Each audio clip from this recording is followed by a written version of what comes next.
DJ.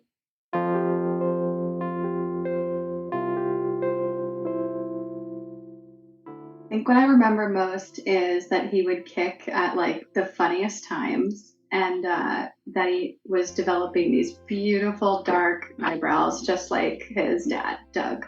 Welcome to Still a Part of Us, a place where moms and dads share the story of their child who was stillborn or who died in infancy. I'm Winter. And I'm Lee. We are grateful you joined us today. Please note that this is a story of loss and has triggers. Thanks to our lost parents who are willing to be vulnerable and share their children with us. If you're listening to this podcast, just know that on our YouTube channel there are pictures and videos that are related to the stories that are being shared. Subscribe and share it with a friend that might need it and tell them to subscribe. Why? Because people need to know that even though our babies are no longer with us, they're still a part of us.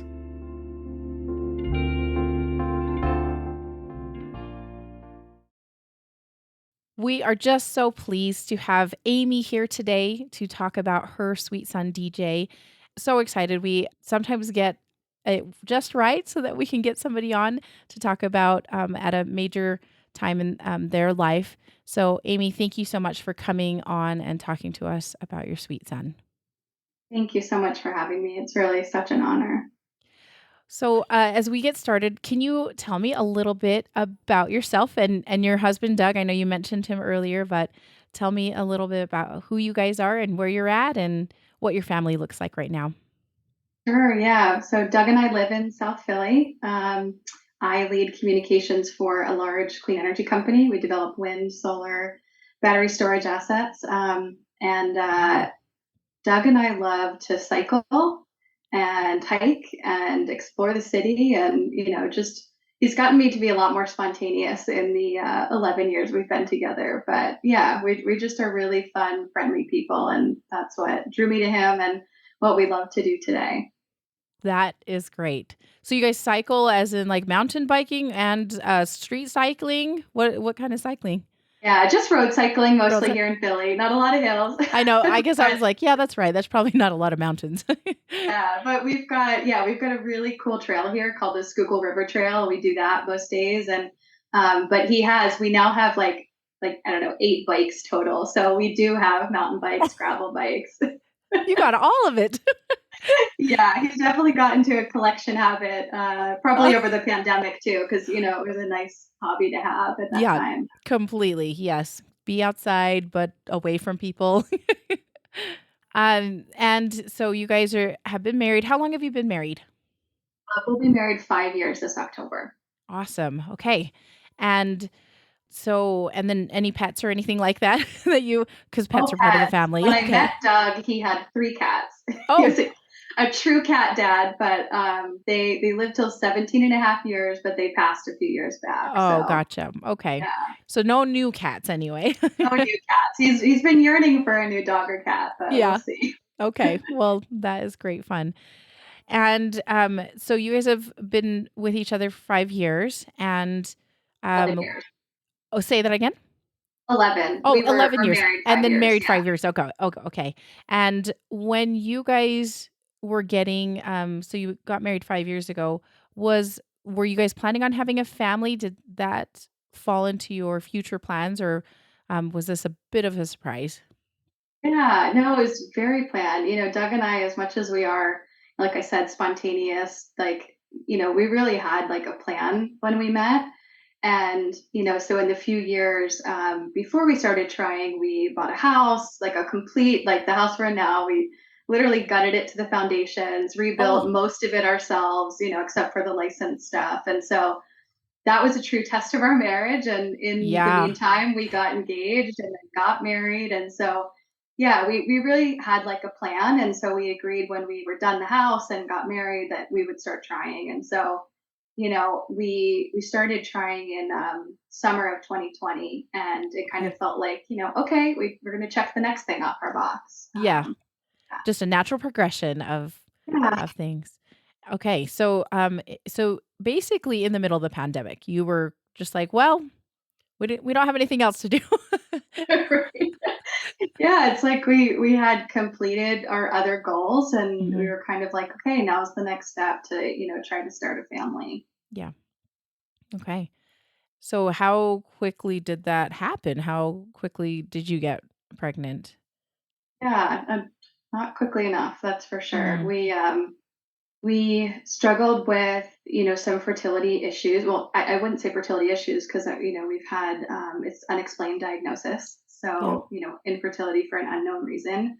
But we started trying, and I think we gave ourselves, probably like 3 months to not even really think about it, right? Coming off Yeah. of birth control and, just like re-regulating cycles. And in the meantime, my brother and sister-in-law had gotten pregnant. Another girlfriend got pregnant, and I kind of was like, and Doug's a few years older than me. Not that Hmm. apparently it doesn't matter as much on the guy's side, but Yeah. it was probably 6 or 8 months in, where I was kind of like, you know what, let's just go and get some testing done, and we don't have to make any decisions, but let's go and see if there's something we need to pay attention to. Okay. So we went and got some tests and everything came back normal, and some things even better than normal, like you Oh, guys are good. great, just give it time. But yeah, it took a long time. And you had been trying up to that point for about 3 months, and then when did you go in to just check with to see if there were any issues?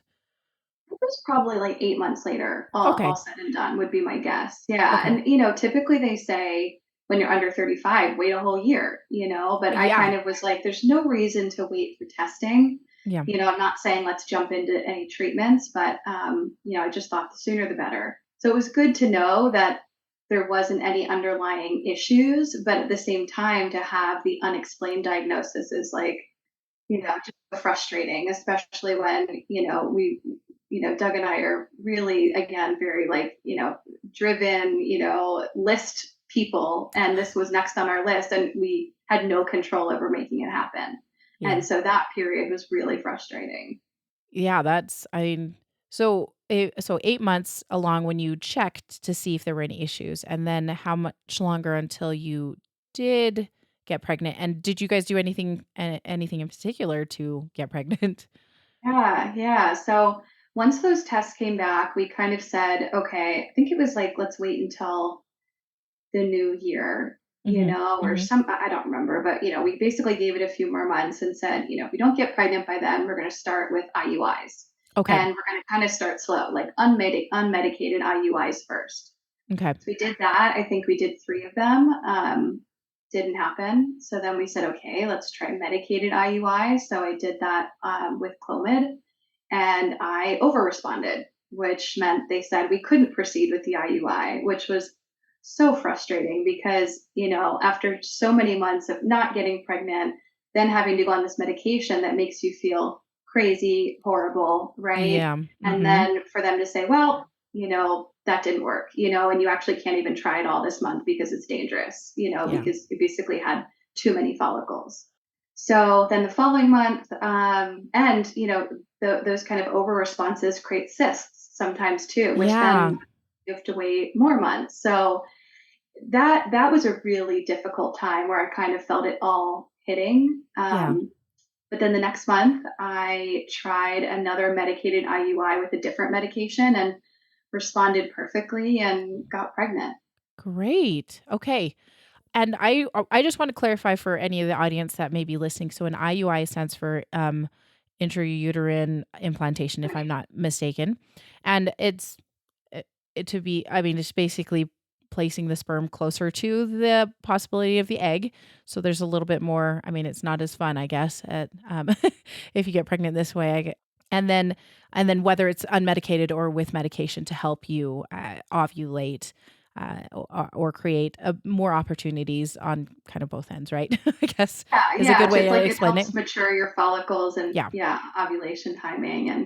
And yeah, so again, we kind of started like from the least invasive and kind of went Hmm. up from there. But yeah, on that second medicated try, we did get pregnant, and it was the happiest news. Yes, I am so sure. Tell me a little bit about how you found out, or and maybe how you told Doug. I don't know if you guys did it at the same time or how that works. Yeah, I think there's Yeah, usually like paperwork and blood work that needs to be done appropriately. right. Yeah, exactly. I think, for so many months of, all the various ways of trying, it was I think I handled it well. Like there were definitely some months that I was more anxious than others and tested Mhm. early or just waited to get my period or, but for some reason I remember this month it was a few days before I was supposed to have my period or would have taken a test. And Yeah. like I think it was a Thursday night and I just felt very like relaxed and at peace. And I just had this like, I should Hmm. take a test. Hmm. And I wasn't feeling anything. I just had this like notion. And I took it, and I have like the bags and bags of test strips, Of from course. all these months. I don't have Yeah. like the fancy ones, but so I tested, and then I had seen people online do this thing where like you invert the colors on your phone to see if you can see the second line. And so while I was trying to find that setting on my phone and change the photo I had taken, I look back down and the line was there. Clearly And there. very clearly there. And I couldn't believe it. I was like, just, that moment of like, no way. Yeah. And so I immediately run down the stairs, Doug, Doug, Doug. Well, he's sleeping on the couch. Uh-huh. He'd fallen asleep after like a long day of work. And so, of course, I startled the heck out of him. And he's like, what? Oh, and I told him, and he was like, "Was that real? It's light, And I'm like, any second line is a pregnancy, And so we just got so excited, and yeah, I think we both were just like in disbelief, like, is this real? Yeah. It is kind of yeah, you're like, after all of this trying, all these waiting months and such, so it is so, so exciting. Did you guys end up telling your families pretty quickly, or did you kinda hold off a little bit? Yeah, well, we decided because it was, evening, so we said, okay, tomorrow morning we'll go to the store and buy like all of the fancy tests, Yes, So I yes. bought like, probably like $100 worth of tests, and we took them all the next morning. So I felt like very certain that it Yeah. was, true. And so that next, a few days later was Easter Sunday. Mhm, mhm. And so we were going to see my whole family. And we said, like, even though it's really early, like, they have been through this journey with us. Yeah. Like, we just need to tell them because we need them right now, Yes, for and sure. it'll be so exciting for all of us. So, yeah, on Sunday of Easter, we were with my family, and we were all taking like a family photo outside. And one of them, I said, 1, 2, 3, I'm pregnant, or we're pregnant. Yeah. Did you get the surprise looks like, "Wait, what?" Yeah, they were like, oh. And so I just remember it being so happy, and it was just like this beautiful day, and it just felt like, after all of this time, like it was finally here. And like I almost just Yeah, like forgot about how hard it was to get there. yeah. Sometimes do that, so oh, that's really super, super fun to tell your family and kinda have them with you, especially, yeah, like you said, they have been a fertility journey is also a journey and a lot of people involved. And so I'm curious, do you guys are there any grandkids on both sides of your families? How does the rest of your family look? Yeah. So in my family, my at that time, my brother and his wife had or were pregnant with their Okay. first. Mhm. And then on Doug's side, there are some nieces and nephews. Yeah. Okay. Um, and so, yeah, and that day too, we called his family. They don't live nearby, but Okay. yeah, it was. I don't know. And I'm the firstborn in my family, and just have, I don't know. We've all collectively been through a lot, Doug and I in particular, but Mhm. our family at large. And so, even though my brother and sister were pregnant, it just felt like this was like what we had all been waiting for. That like if we got pregnant, everything would be okay. Oh, yeah. And yeah. Okay, well, that is wonderful. And since I'm assuming because you were doing IUI, you were with a fertility clinic, so you probably went in fairly early to get official blood work done and to get maybe an ultrasound that early. Yeah, yeah, that is the one perk of having fertility challenges is you get early access. Yeah. So that was really cool. It was probably only the next week where we got to go in and got blood work, and I think even just a few days later, the first ultrasound, and Yeah. it was, yeah, just the moment that we heard his heartbeat was just like the most incredible thing. And Doug has a really cool video of it, which I cherish. But, it's like, and I don't think he knew how nervous I was about that. I think I was just so aware. Like, I wasn't ever thinking that we would have a problem, Mhm. but I was so aware of like, and even you can show up early and the heartbeat might not be there yet, or, Yes. like might be hard to pick up. And Mhm. so, when we heard it, I was just like so relieved. And we talked about that afterwards. And Doug was like, I didn't even know that we were supposed to be nervous. Like, I already thought we knew we were pregnant. And, so yeah, it was once we had that appointment, I just felt so sure. Yeah. That everything was good and yeah. Okay. And then I'm assuming you probably transitioned to your regular OBGYN for your care afterward. Yeah, I learned it's called graduating. I didn't Yeah, know I such know. a I know thing. somebody just I was told me like, do that. I get like a hat I know or you're like, "Yay." So I think yeah. that transition's like around 8 weeks or something like that. I think at mine it was closer to like 10 because I 10, had okay. two ultrasounds at least with the fertility practice. But yeah, and then we transitioned to my regular OB. Okay. Well, great. And everything was looking okay at both those Yeah, ultrasounds and everything? everything was great. Yeah, and I honestly, from what I remember, at every stage he was even tracking a few days, larger or bigger. I Oh, don't know what you say, yeah, yeah. But yeah, no, everything was great. There was one early ultrasound where they had detected oh gosh, what is it called? Subchorionic hematoma. Oh, okay, yes. But by the next appointment, it was gone. And, Mhm. so that was probably the only thing where I did a bunch of research about it, even though they told me not to worry because it's Yes. very common. But yeah, that the early ultrasounds were just like exciting times to see him and check in. I don't know what Philly was like in regards to the restrictions for having a visitor or somebody with you at appointments. Was Doug able to come with you to some of those appointments or all the appointments? Yeah, luckily he was able to come for everything. I mean, again, there was still a lot of safety protocols in place and probably shorter appointments and things. But yeah, luckily he was able to come to everything. And I mean, still, he comes to every appointment with me. And he's been such a supportive partner, which Oh, has been wonderful to really, share that with him, yeah. even though, I'm the only one carrying. Yes. But it's oh, yeah. It takes two to make that little baby. So that's great that he was able to get in there as well. 'Cause some places were not they were very strict about things, and so I'm glad that happened for you. When okay, so you guys are going along and everything is looking good. Were you feeling okay? How are you feeling? Yeah, I felt great. And, Oh, good. it's like, I think I hear this from many people. It's like when you feel good, you feel nervous because then you're like, shouldn't I be feeling bad? Shouldn't I be Mhm. feeling Mhm. nauseous? Like, does this mean something? And it's just so hysterical. But yeah, I felt great. And again, I mentioned Doug and I love cycling. I was cycling the entire time, again, within reason. Yes, yeah. I started tapering off and, but yeah, I was doing everything I loved. I was eating well. I was traveling for work because I knew I couldn't travel at some point Right.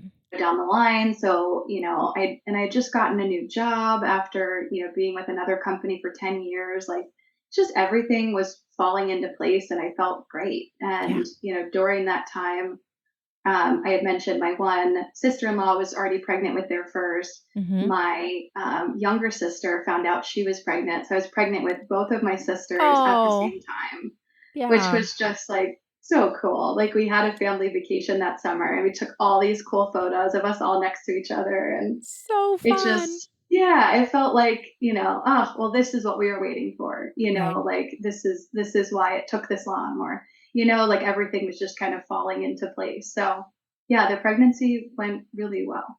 I was doing oh, that's so fun to kind of have that kind of as a family event, I guess. That all your Yeah, I sisters think were my pregnant parents with were you. like, uh-oh. I know. They're going from, 0 to 0. 3 in the span of yeah, it was going to be in the span of, 6 months, they were gonna Oh, have, 0 to 3 grandkids. yeah. Oh, yeah. plenty to spoil. And it's actually honestly fun when you have cousins like that, Oh my close gosh, age cousins. Yeah. absolutely. Yeah. Yeah, we had that growing up. And yeah, so again, it just felt like, somehow it was all, great. Yeah. And oh, I was going to ask you a couple of things. So, did you guys do any early testing, genetic testing, or anything like that? Or because some people find out the gender early on because of genetic testing. Did you guys do any of that? Yeah, it's a great question. So, yeah, much sooner than I even knew, just, Mm-hmm. from before. Like they did it, I think, at like 9 weeks. So it was Yeah. very early. And the genetic testing and everything came back normal, great. And so I guess it automatically has the baby's sex on it. And I was like, but we don't want to know. And, Yeah. so I didn't want to know. I remember, so I'm the oldest of five, and Mm-hmm. my youngest sister, my parents didn't find out. I don't even know if they found out the sex for any of us, but my youngest sister is 18 years younger than me. And Okay. so, I was, very aware of the entire process when my mom was pregnant, and, they didn't find out the sex. And that was just the coolest thing to come to the hospital and like find out about your sibling. And Yeah. so I was like, I don't want to find out. I want it to be a surprise. And, sex, gender, it doesn't matter to me, Yeah. Yep. And so, um, yeah, that was where I was at. But I think once we knew that the information was out there, Doug was like, come on, like, let's just find out. And so actually on our 10th wedding anniversary, or sorry, our 10-year anniversary of meeting. So Doug and I Yes. met at a bar Uh huh. 11 years ago. Uh huh. And every year we go back to that bar on the night we Oh, met. so fun! What a fun And tradition. it is. And so we were like, okay, let's do it then.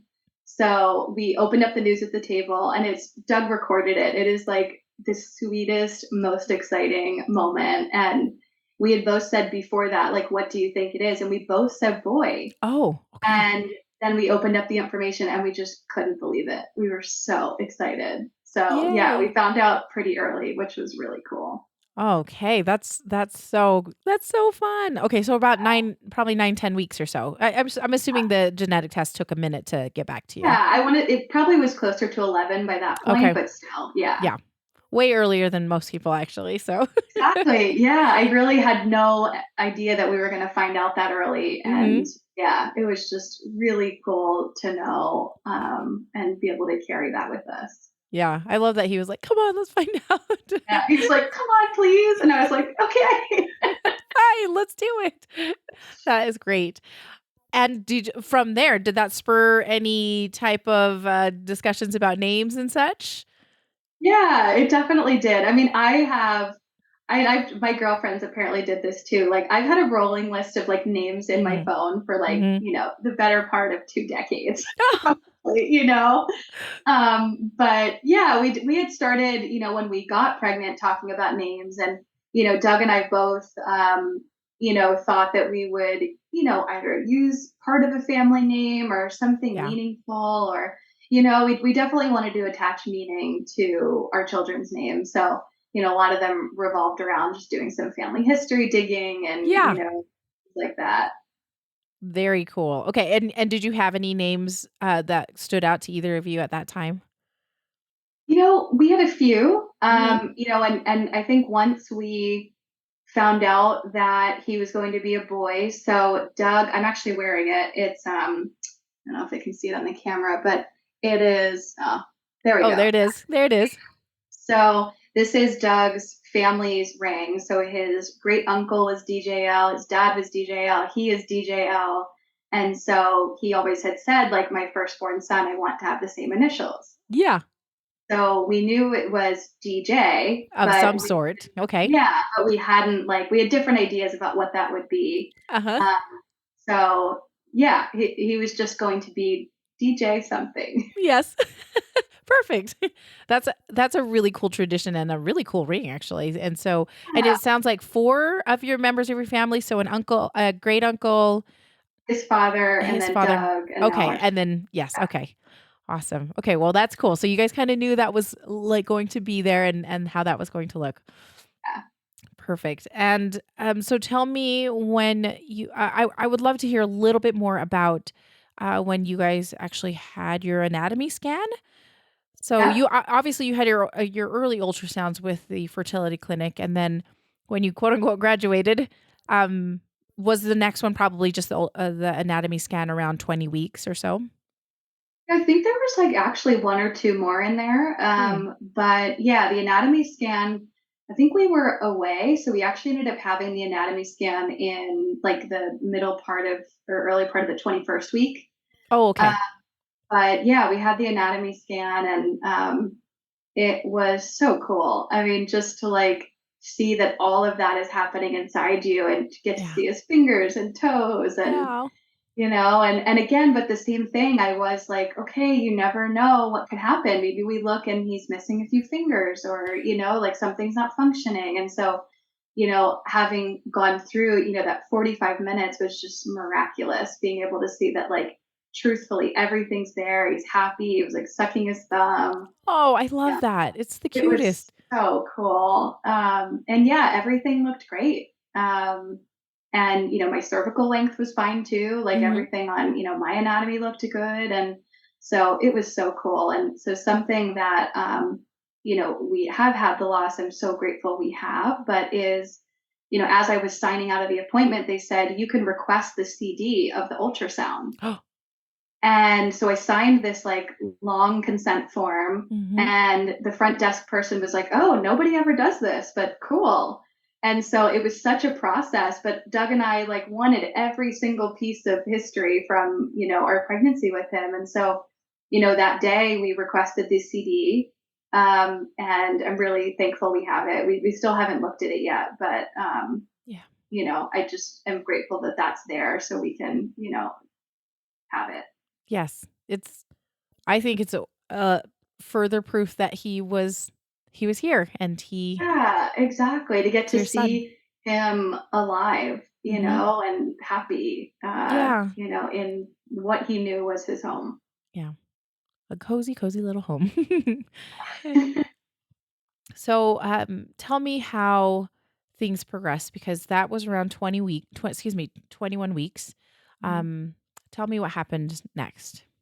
Yeah, so, the week of the anatomy scan, I think because we pushed it back a week, I actually ended up having 2 appointments that week. So I had the Mm. anatomy scan, and then I had a normal appointment with my OB. And, at both of those appointments, I expressed to them, I was feeling like this heavy, low pressure. Hmm. And, I like enough that like I, extended the conversation with my OB. Like I really wanted to make sure that I shared with her every detail and, because it again, first time pregnancy, I know that like I Right. didn't know what it felt like, but it definitely was uncomfortable and strange and it felt like I was feeling so much so early. And, of course I felt big, at any stage of the pregnancy, you feel big because your body's uncomfortable. But like Yeah. reality, I was still very small, I was in the middle of my 21st week. And so, she asked me a lot of questions and then basically was like, it just sounds like round ligament pain and stretching. And, like as long as it doesn't sustain for over, I think she said a minute or two and you change positions and it's fine, then, it's just part of the growth. And some people feel this earlier on. And I kind of, I don't know, I almost felt like I remember like walking out of the appointment and saying to Doug, like, does it sound like I'm complaining? Like Mm. I'm a pretty tough gal, Yeah. but do you think that I'm like obsessing over this too much or and he was like, no, this is exactly when to share it. And, Yeah. she told you it sounds normal. And so kind of just went on. But, looking back, that was early labor. And I now know the signs from talking to other friends and family. But yeah, I was starting to feel like, some heavy pressure on my pelvic region. Interesting. And how long do you think that was going on by the time that you guys had the ultrasound and that second appointment? I mean, it probably was just starting more significantly in the few days before. So I want to Mm. say it was probably like for a good week and a half before I actually Oh, went into labor. I was feeling this. gotcha. Okay, so that was kinda going on, and was it as your OB was saying, were you feeling that pressure, that sustained pressure for a little bit longer? as you No, I progressed? wasn't. Like, I would move a little different way. And, it was almost like when I was going from sitting to standing, I was having like my stomach would contract and get very Mm. hard. And they were trying to decide maybe I was having extended Braxton Hicks or, Mhm.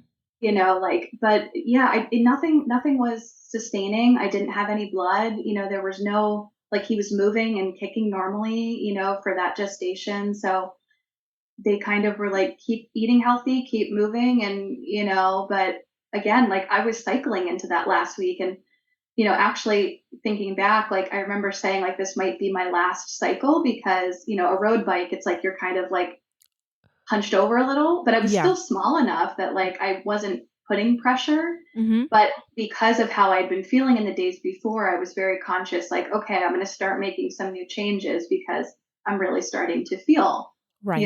effects of the pregnancy. But yeah, it didn't hurt. It just felt like, man, I'm only like a little over halfway through, this is going to keep going for a Yeah. few months. Like to the point where like I would be holding underneath my stomach when we walked. So I remember she said like, oh, you can get those belly band wraps or something, Yeah. to help a little more pressure release. And so I've been starting to look into that, but hadn't purchased it yet. But, I don't know. She asked me the clarifying questions to see if there was a concern, and again, because I had just had the anatomy scan, like my cervical length was fine. I mean, she didn't talk about any of that then, but Mhm. I understand now that's what she was kind of getting to as well. Like, but everything was looking fine, so she didn't press on it. Right. But you're still feeling the pressure on occasion. And so tell me what happened. Continue your story there from there. So my parents have a house down in Rehoboth Beach, which is near Rehoboth Beach. It's like a beautiful, nice coastal town in Mhm. Delaware, and so Mhm. we like to bring friends and family there as like a nice retreat to have, Yeah. fun time. And so we had planned a weekend with a few couples of our closest friends, and I just was so excited. Like it felt like, okay, we're gonna have this big fun weekend and introduce them to things we love and just really enjoy before. And I kept saying, like, before I get tired and rolling down the hill. Yeah. Yep. So we were like really looking forward to this. So this was the 18th of August that we went down to the Delaware Beach, and people got there Thursday night. We got pizza, and just we're all kind of settling in. Everybody had drinks. I had like an apple juice or Right. something. Right.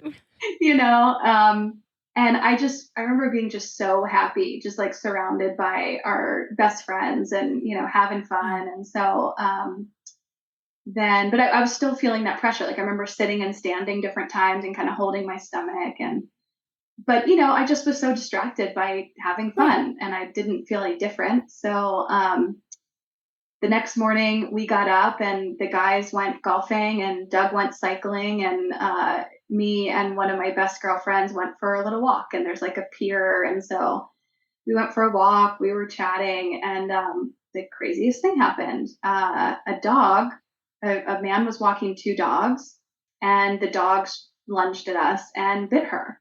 What? And yeah, so and like sunk in. Oh, So that is really scary, really whoa. scary. Yeah. And again, this was like the start of this like fun weekend. And I just like, of course, immediately shock, concern for her. And, so she went into kind of like, I guess, shock right away Shock. because I didn't see it happen. Like we both jumped out of the way. I didn't see the dog bite her. Yeah. And we kind of were like, oh my gosh, what the heck? Like they just lunged at us. Like, and I said something to the gentleman, like, that is completely unacceptable. Like, please take care of your dogs. And he said something like, oh, they're my daughters. Like, I promise they're friendly. Sorry about that. And we both were like, like physically shaking. And we just started walking a few more feet. And then she said, hold on. And she looks down and there's bite. Oh, And so she was like obviously in shock. She didn't even realize it until, 15 steps later. And so I, make sure she's okay for a minute. And I say, I need to go talk to him and get his yes. information because we're going to the urgent care. And she is so brave. I was like, you stay here. She's like, no, I'm coming. And so, we walk over to him and I just said, your dog bit my friend and, we need your information. We need to know their rabies information. We're taking Yes. her to ER. So he was not very apologetic, which is terrifying, but gave us the information. And so we went back and I took her to urgent care. And so luckily everything was fine and they cleaned it out and the dog had had their shots and, they said she was going to be okay. She's a very brave gal. Yeah. And it was kind of like, let's get back to the pool. And, so while we were on our way back and while we were at urgent care, we hadn't eaten anything that morning. So I Mm-hmm. called Doug, who was in urgent care, was like 30 minutes away. Okay. So I called Doug and I said, hey, can you, get us some bagels and coffee and bring it to urgent care because we're waiting here. So he did that and came and met us. And then we all kind of caravanned back to the house. And on the way, she and I stopped at like the local pharmacy to pick up her, prescription, right? Yes. Like an Yes. antibiotic. And, Mm-hmm. I remember standing at the counter paying and thinking like, man, this feels like period pains. Like that's so strange. And, of course, now looking back, like that's very evident of what it was. But Yeah. I was like, okay, when I get home, I got to sit down. I have had a morning. Like I have not Oh, eaten well. I have not drank, right. and so then we get back and yeah, and I really wasn't feeling well. So I asked Doug to come lay down with me and I, Mm-hmm. just said, hey, can you bring that sandwich and water? Like I just need to lay down. And it was in that moment that I was kind of looking back and going, I really was not feeling well when we were sitting at urgent care, but I was so focused on my friend and Of the course. task at hand, and I don't know, I tend to do that, right? It's like you're focusing on someone else. You don't pay attention to your own needs. And so, yeah, I was laying there and since I laid down, it almost made it worse, which is Oh, strange, right? Because usually it's like if you're feeling not great, you lay down, you feel better. And right. so, that was the first time I really was just like sitting there in silence, focusing on how I was feeling and realized that it was kind of getting worse, not better. And Oh, so I went to the bathroom and, made sure there was nothing happening and it was fine. And laid back down. And that's when Doug started to get nervous. He said, if you're not feeling better in 5 minutes, we're going to the hospital. right. And, in the past, I think with things like that, I would have been like, I'm fine, but I really was scared, and I said, okay. So I was not feeling better. And I went to the bathroom a second time, probably 5 minutes later, and there was a spot of light pink blood. Oh, And so I was like, we're going. yeah. Mm-hmm. Um, yeah, it's so strange, but like the thing I remember is like I was wearing, these tan pregnancy biker shorts and, Mm. a t-shirt and I took it all off and I put on a black dress. And I don't know why in hindsight. I think because I knew they'd probably have to check me and so I thought might as well wear a dress, but Right.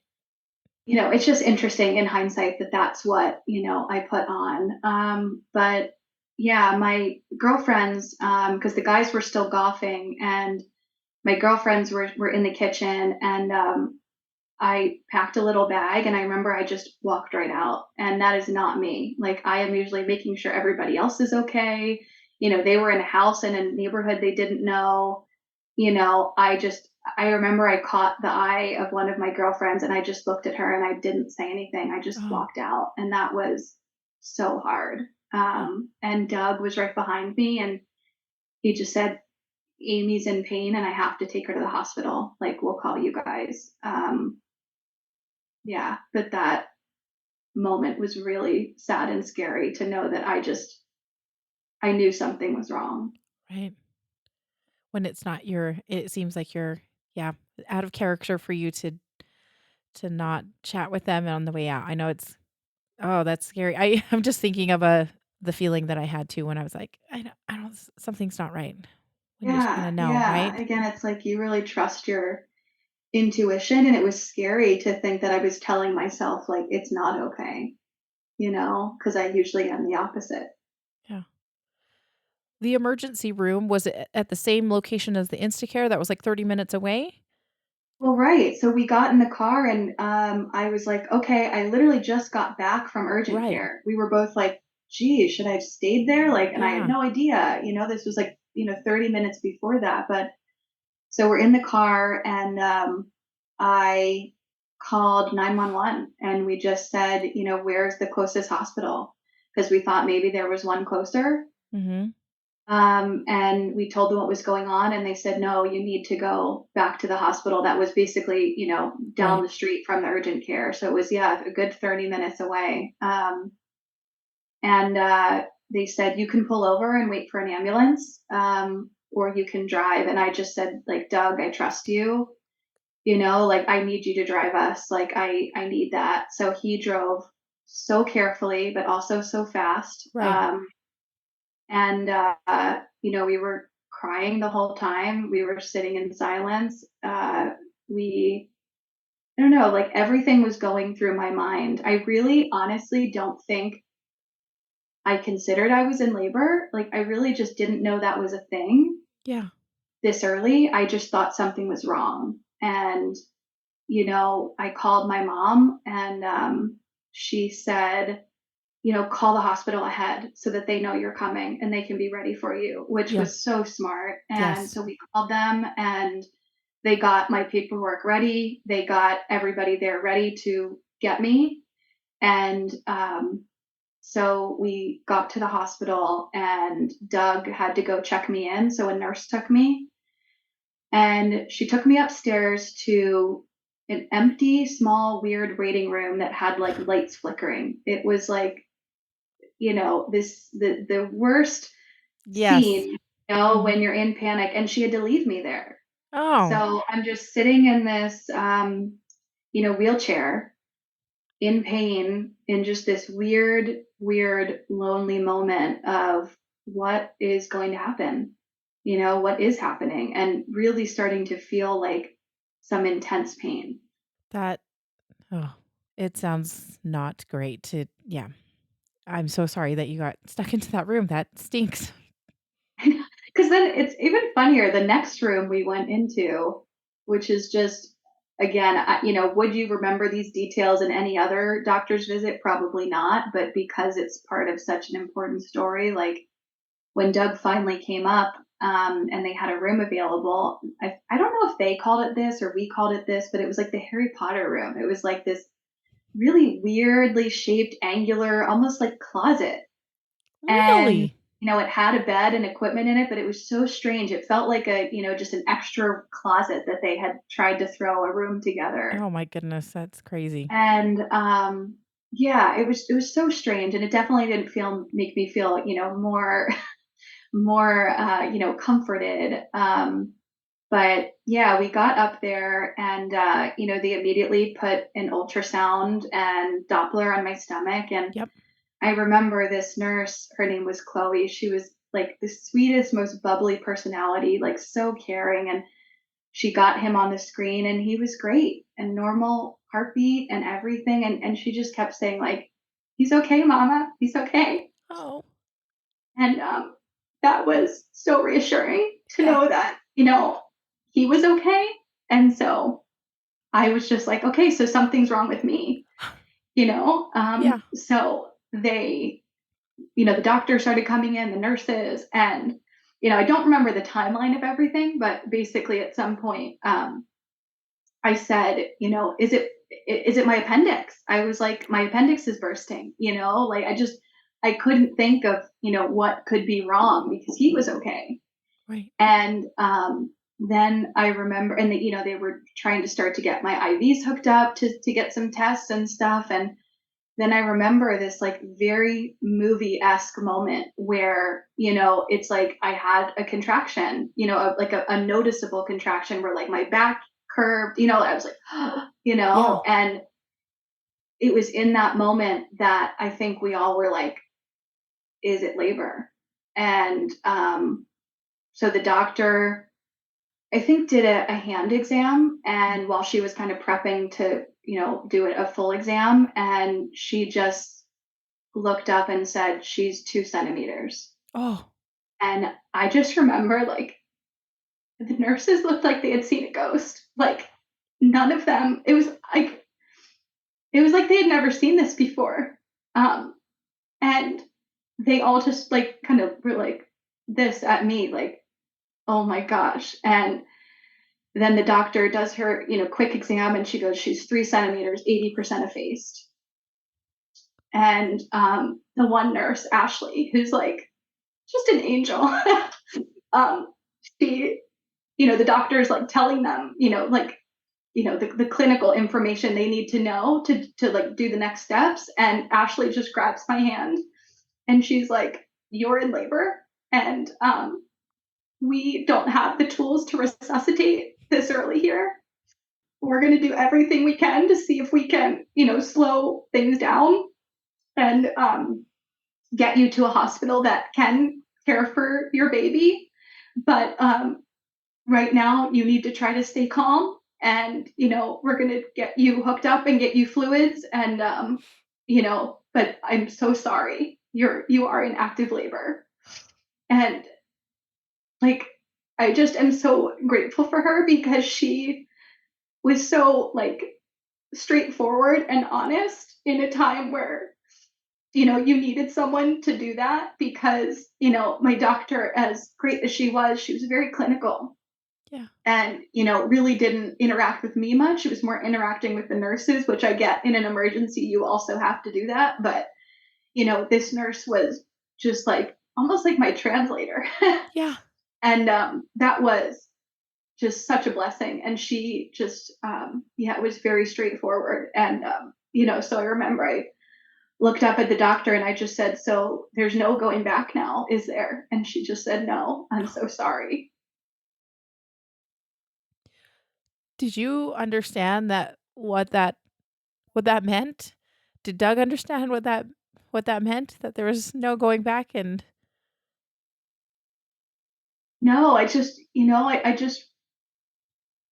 I think my question was more like, yeah, can I not be in labor anymore? Can we go back to me not being in labor? And, I now know, from understanding the capabilities of other hospitals, that, they can use medication to slow down and potentially stop the labor for a time, but there's no like going back, yeah. and yeah, that was scary. And, over the next little bit, they tried to set an IV, and in Doug's memory, it took like 45 minutes because I already have horrible veins, but I guess I was dehydrated from the Yeah. event that morning too. And so Right. I remember they were almost going to call up a phlebotomist to like drill a vein. Like it was like just crazy. But, they immediately slapped like a flight bracelet on me because they were starting to call around and see who could accept me because they knew that they couldn't. Yeah.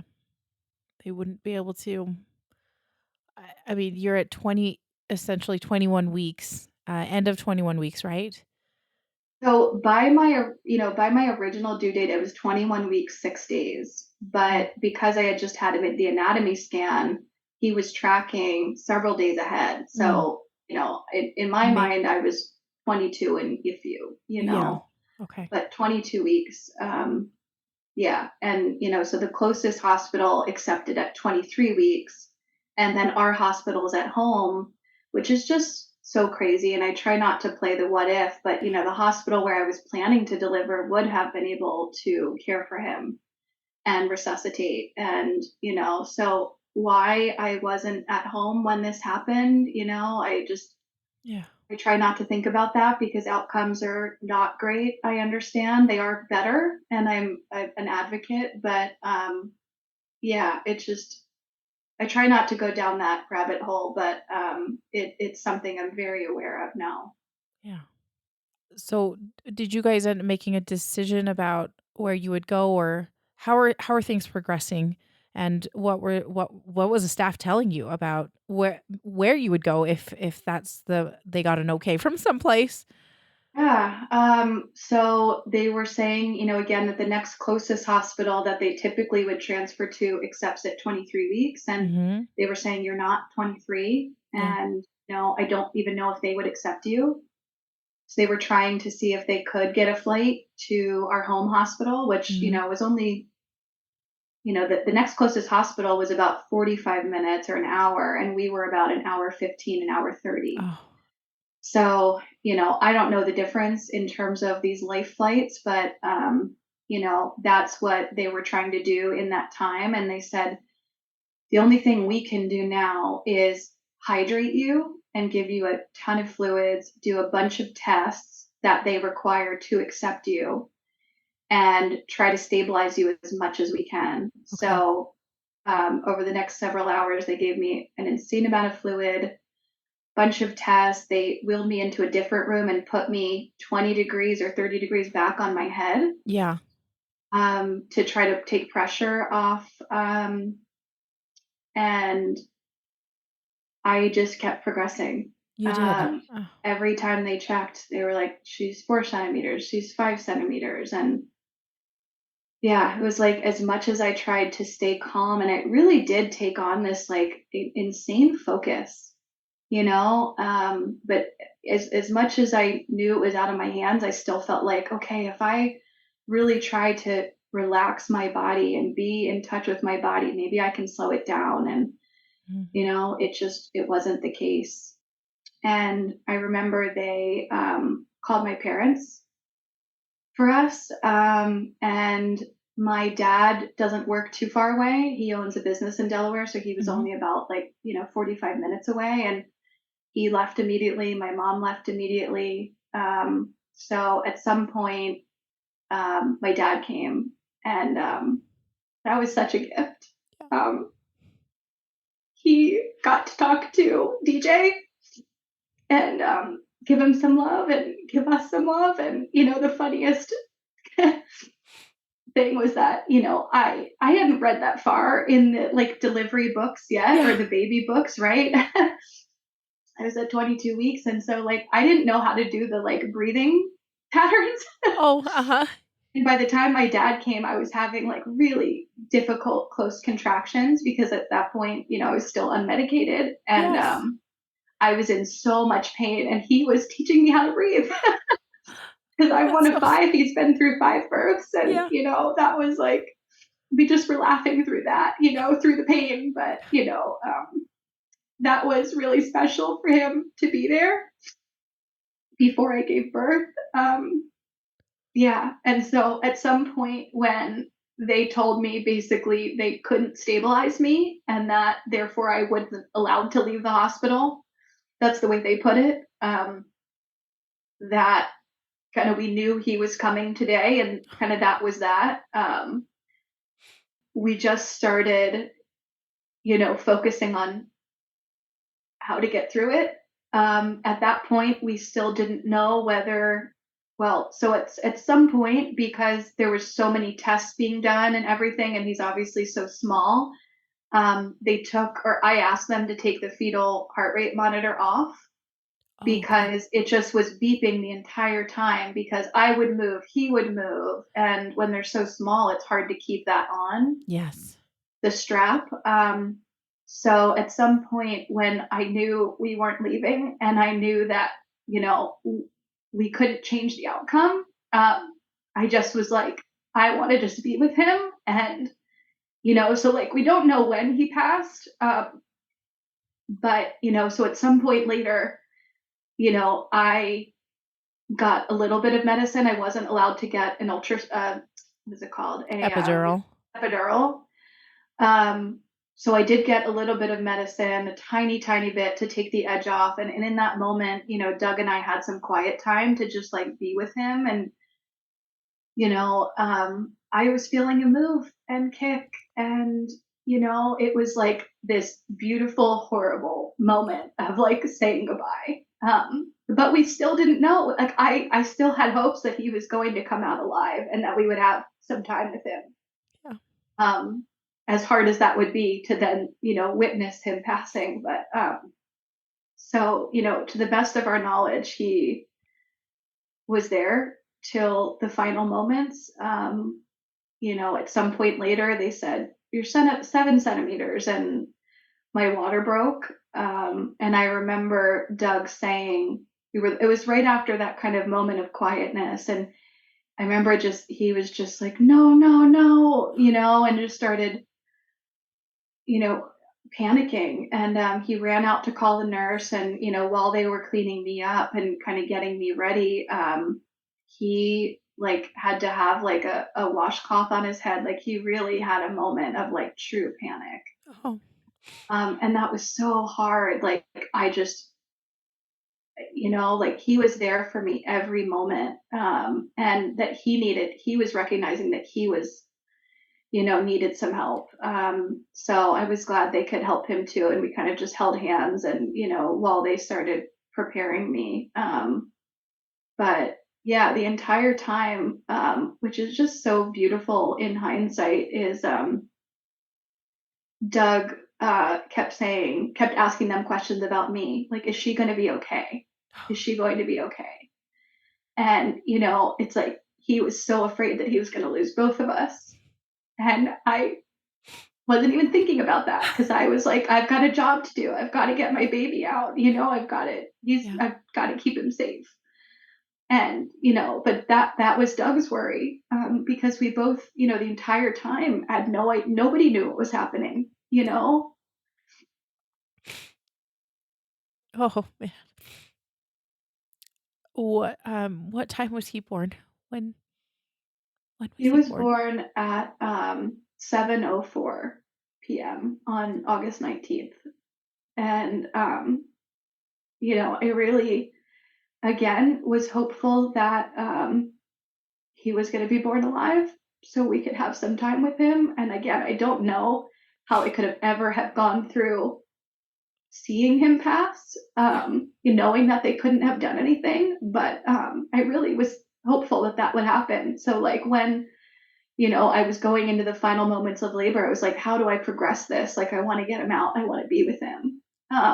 And so when he was delivered stillborn. So, they immediately took him over to the tray and listened to his heart, and, there was nothing there. And I remember they brought him over to us, and, I was holding hands with Doug, and Doug was so scared. And I know I was scared too, but, I was, of course, shaking from the labor, and,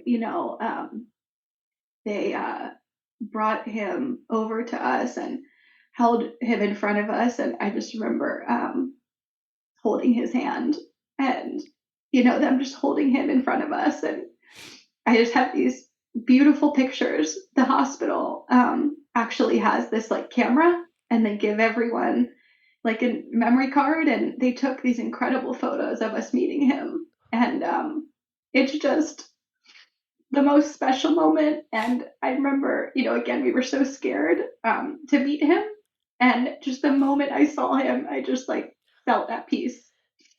He was just perfect. And so we held him and loved him. And it just was just like the most magical moment. It's like we went from sadness to like being such proud parents. Like this was Yeah. our son, we made him. Um, And yeah, we were so proud and at peace with him, even though, he had passed. Yeah.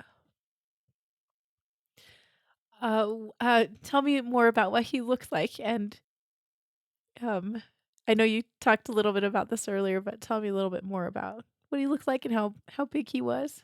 Yeah, so he was 11 and a half inches and little over a pound. And yeah, he, again was, just like perfect in every way. He, had toes just like us, hands just like us. He already was developing dark hair and eyebrows. Like Doug has these luscious eyebrows and lashes, and I was always saying, I hope our kids get them. So Yeah. that was cool. And his profile and his mouth looked just like me, and it was just so cool to finally meet him, and be able to, see this beautiful creation that we had made. Yeah.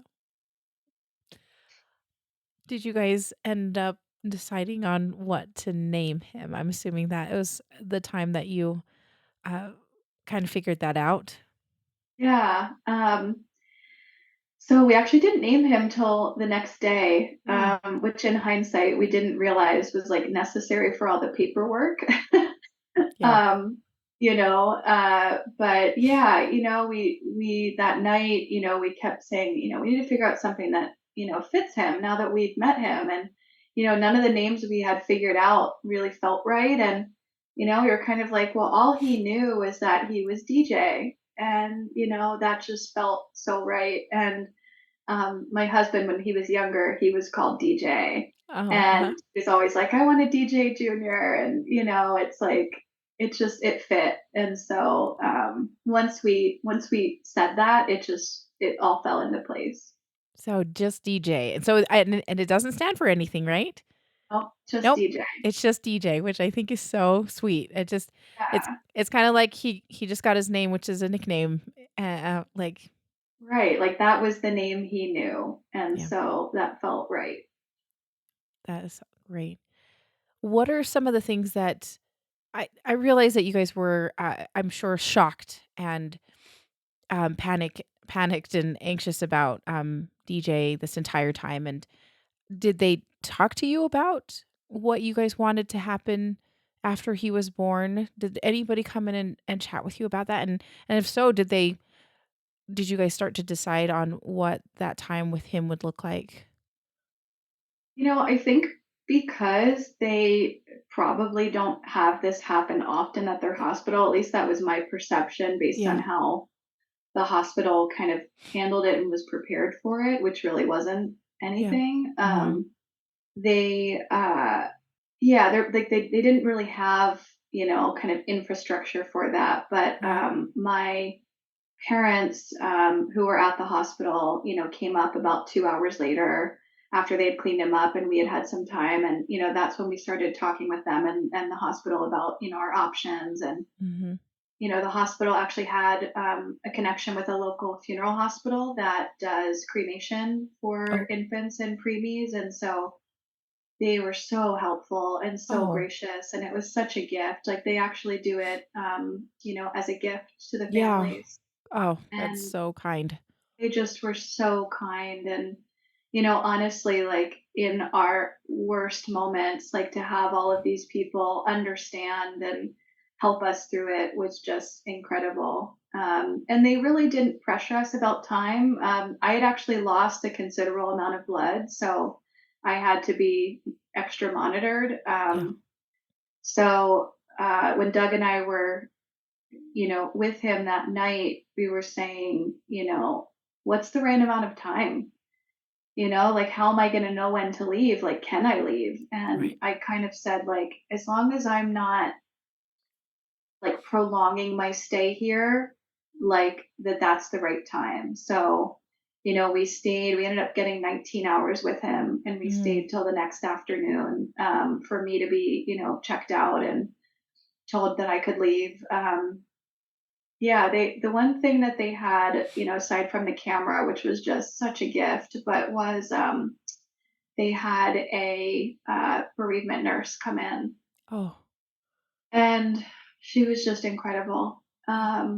So if hospitals have the capacity to bring someone on, like please do that, because that was such a gift in a time of like I remember I like emailed my doctor and was like, because we had talked to her the night before when I was in labor, and I was like, kind of like, what do I do next? And it's like, that's not their job. Of course, they have to know, Right. but this bereavement nurse was so helpful. And, Oh. I remember after she came in, Doug and I just sat in the dark in silence holding him and just like had this moment, because it just had all hit at that point, that this wasn't a dream, and that, other people go through this, and, that we've got a long road ahead without our son. That time afterward, you just wanna soak it up as much as possible, and then there's that such sad realization of, yeah, that long road without your baby. And so, yeah, I'm so sorry. I just Can't express that enough. Just how sad and it feels so hopeless. Like I don't know. That was a feeling that I felt after. Yeah, it definitely felt yeah, like a bad dream, Yeah. and again it was like this oscillating between this deep sadness but then this like pride and Yeah. joy to actually meet him, Yeah. you know. But yeah, we got to spend 19 hours with him and we took tons of photos and my parents got to meet him and on behalf of all of our families and yeah, I'm just so grateful for the nurses, especially like the two nurses, Ashley and Chloe, stayed 5 hours after their shift Oh. ended to be with us. And when they left, they cried with us. And like, I first of all, I don't can understand how people do that job I every know. day, Yeah. in general, but to have to sit through that with us and be there for us as long as they could was just such a gift. So, as much as it is difficult to know that the hospital couldn't have done anything for him, which is frustrating, the people that were there did everything. And Yeah. I'm really grateful for that. That's so cool. Like that you had good nurses. Yeah. And I know that you mentioned that you had lost a significant amount of blood during the delivery. How were you feeling physically? Like other than that, was everything okay? Yeah, I think, I mean, I was so not focused on myself, so it's Right. hard to remember. It was just kind of like a haze, Well, after we had to say goodbye to him, it was a haze, Yeah. But yeah, I mean, I think it just, moved into like any other labor recovery, which is rough, but, make it through. Yeah. How did you guys give him to the hospital? I don't I'm not Yeah. we decided to give our son to the nurses instead of them taking him away. It just felt better that way. I don't know. So I'm curious if how you guys decided and how that looked when it was time. Yeah, it's just again like the questions that and the circumstances that you find yourself in. Yeah, like the choice to how do you want to give up your baby, Yeah, you know? it's And awful. I felt like I couldn't leave him there for me, so I asked the nurse to take care of him. And so she took him and I didn't even want to unwrap him, but I knew I wanted his clothes and his little hat. And Yeah. so they came and she said, I'm going to take care of him and I'm going to make sure he gets to his next place.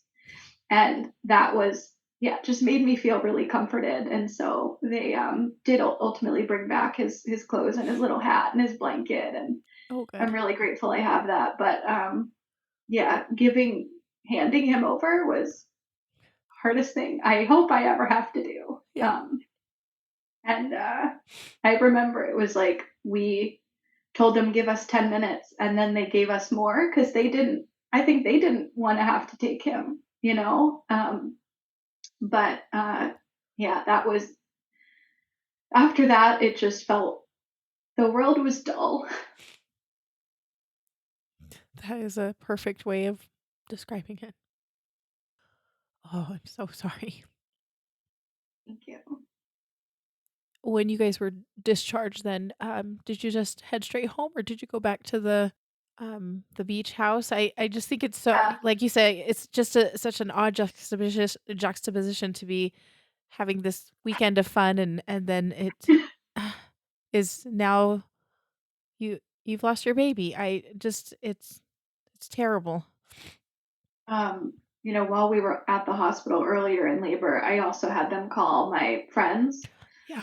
And my parents ultimately connected with them, and so they left later that night. And it was so sweet. My friends like packed all our stuff, like they were ready to be there for us in every way they could. Yeah. So we went back to the beach house with my parents the next day, and they went grocery shopping for us. They didn't even ask us what we wanted. They just like knew what we needed, Yeah. and they bought us all this fresh food and anything they could that would help comfort us. And, they stayed with us for the night, but then Doug and I stayed there for the next week, just kind of, again, in this haze, in this fog, but also so we could be down there with him and be able to pick his remains up from the funeral home. Right.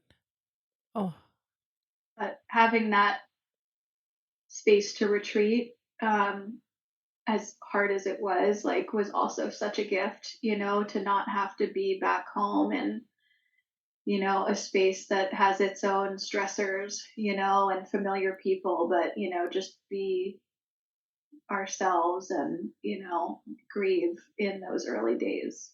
yeah. Because it's so intense and so, so hard. So you guys headed back to the beach house and your parents were there for a day or so, and you guys just stuck together, and that's just sounds so so good, so appropriate, and Yeah, I think when you're have gone through something like this, like, he's the only one that knew, yeah, what it was really like, and so as hard as it was, it just we stuck together, and we've stuck together ever since, and we've been, as getting through this and still going through this is, I mean, I think I've heard statistics. It's like after losing a child, it's like, divorce is like 80 or 90%, yeah, something crazy, because it is so hard. You have to work so hard every day, yeah, um, to comfort each other and get through this. And as hard as it's been, it's brought us so close. And, I'm so grateful that we, yeah, can share stories of our son together. yeah, yeah. And you ended up picking up his ashes just later that week, or how was that? Did you guys go together and Yeah.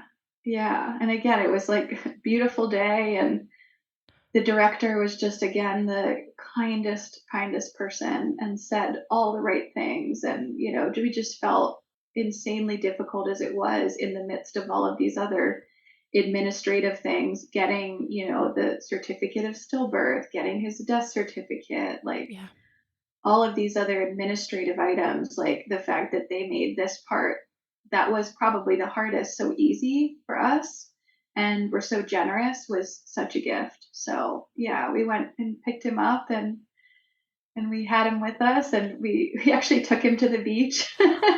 We sat on the beach and listened to the waves, and took him with us to a bonfire that night, and just like spent some extra time with him. mhm, And then we kind of were like, are we becoming those people that are carrying our dead son around with us everywhere? And I was kind of like, I don't care, but and I was like, no, we'll do this for the first few days. And we did bring his remains eventually to meet our family, and for them to kind of be with his spirit. But now he actually lives in my office. He's in yeah. that beautiful box right there, and Oh, uh-huh. he's usually on a higher shelf. But yeah, I keep him with me, and that feels really special. Yeah. He's close by and some pretty pictures and everything. I can see him right there. I Yeah, think that's so sweet. yeah. Were you guys planning on so when you said that you brought him to meet your family, did you end up having any sort of memorial or funeral with them Yeah, or we haven't had it yet, but we are on his the 1 year anniversary of his birth and passing, okay. in August. We will, and I just it was really hard to figure out initially what we could do that would honor him, that was meaningful to us. And for me, a lot of that was just, I don't know, things that were more personal to me. Mhm. I just had a hard time always kind of like including others in Yeah. my things. There's kind of like, oh, I'm burdening other people, or Mm. and but Doug had always made it very clear that he wanted a funeral. He wanted a gathering with community to, Yeah. gather in his honor. And so we did plan this memorial kind of picnic gathering. And, once I kind of got on board, it has been, I know it's going to be just an incredibly healing moment. And it initially gave me a lot of anxiety, but then I talked to my sister and some close friends, and they kind of said, like, all we have been doing is trying to figure out how to be there for you. Yeah. And, you are giving us a way to be there for you through this. Oh, And that is such a gift. and, like, thank you for bringing us in and giving us this, way to be there for you and honor him. And that just made me, yeah, like totally get it, and so, yeah, we're really looking forward to it. Oh, good. I know we're gonna chat a little bit more about that soon. So, Amy, thank you so much for sharing DJ with us. Like, what a beautiful, heartbreaking story, and but so glad that he is part of your world and part of your life. So, thank you so much for sharing. Thank you for letting me tell my story.